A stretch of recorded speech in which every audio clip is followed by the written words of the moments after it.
Hi ho, Kermit the Frog here, and I have a very important saying about how we work. I hate to say this, but yeah, my puppeteer's Andrew Taylor, so he brought me to life. So that was nice of him. Now, how do Muppets work? Well, essentially, let me explain this.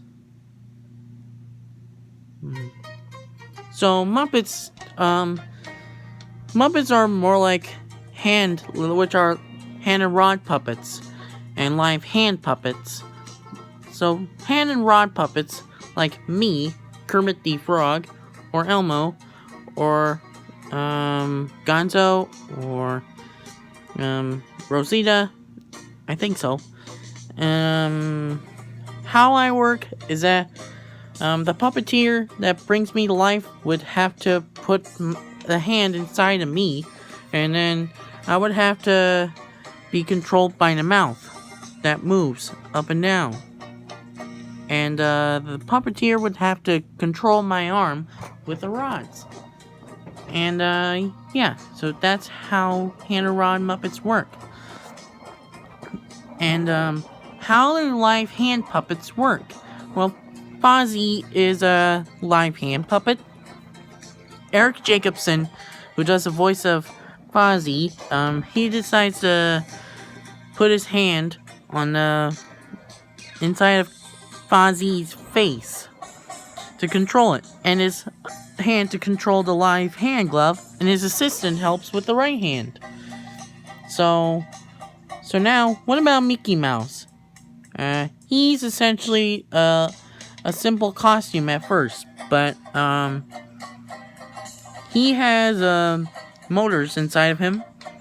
There's an AC inside of him, and AC helps you cool down. So the person that's a puppeteer that does Mickey Mouse, he would have to wear hands like this, 4 fingers, because to put the 5 fingers into the 4 fingers, they would have to put the middle finger and index finger together. Let me think about it. How they control the face. The puppeteer would have to move left and right to control Mickey's ears. So when the person faces left, the ears will go right. But when the person goes right, the ears go left. And they're interactive eyes. So when the puppeteer's eyes blink and eyes move around, the character will do that as well. And the mouth stays smiling because it's a mascot costume. So, yeah, that's how Mickey Mouse works. And how does his tail work? Someone would have to shake their booty to shake the tail. And, they would, yeah, like I said, they would, shake the tail. And, same goes for Minnie Mouse, except that there's a wire that's attached to her head. Her forehead, which has a bow attached to her bow that's in the middle of her ears. And, yeah, that's how Mickey and Minnie work. So that brings Mickey and Minnie to life. Now, Bugs Bunny, I've heard of Bugs Bunny before. He was a good friend of Mickey Mouse. Mickey Mouse talked about him to me. Sorry. And he said that they were good friends. So he thought he might want me to meet Bugs Bunny. And I was fine by Mickey Mouse. And so, yeah. Bugs Bunny's ears move up and down. They move up and down when the person tilts the head forward and backward. So yeah. Now what about Goofy? Goofy is a different breed of Muppet. Bill Farmer, who does the voice of Goofy, would have to put his tippy toes on the trigger for the tall feet, because Goofy's a tall one. So And it works the same as Mickey and Minnie and Bugs Bunny, except the ears, they move up and down when the arms move up, kind of like Big Bird.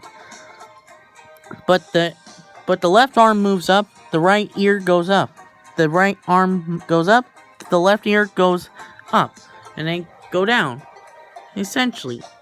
So that's almost like that has invisible wire through, which is essentially like a fishing rod line, which works on a bicycle motor.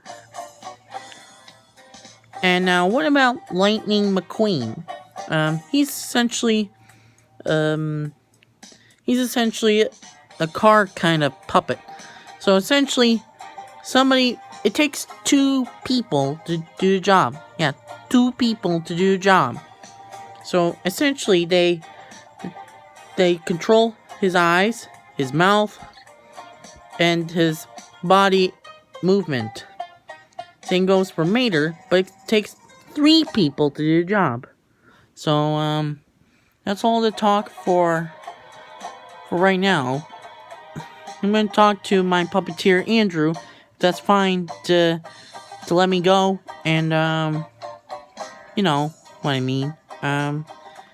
He puts an animatronic thing inside of me, puts his voice for me inside of me, and then I come to him and ask him, hey, can you be my puppet performer? And Andrew said yes. So there it is. So Kermit the Frog signing out.